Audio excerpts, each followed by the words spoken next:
కొన్ని motivational words అన్ని తుఫాన్లు మీ జీవితాన్ని అస్తవ్యస్తం చేయడానికి రావు. కొన్ని మీ మార్గాన్ని స్పష్టం చేయడానికి వస్తాయి.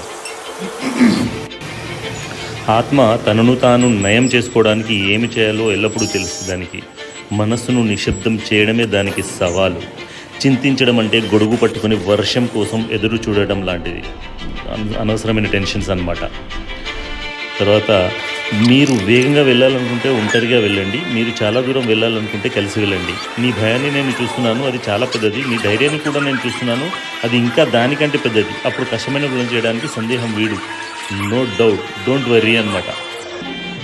అదొక ఆఫ్రికన్ సామెత అంతకుముందుది. తర్వాత నన్ను అదృష్టవంతుడని అనకండి. మీరు ప్రయత్నించిన దానికంటే నేను ఎక్కువ సార్లు విఫలమయ్యాను. ఎంతో ఎక్స్పీరియన్స్, చాలా అనుభవం ఉంది అన్నమాట.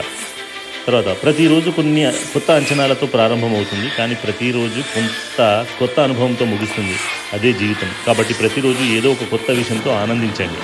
కోపం వలన మనిషి తనను తాను మరిచిపోయి ఆలోచన కోల్పోతాడు. దాంతో బుద్ధి నశిస్తుంది, చివరకు నాశనం అవుతాడు. అందుకే అన్నారు, తన కోపమే తన శత్రువు అని. ఏంది పట్టుకో అట్లే పట్టుకో.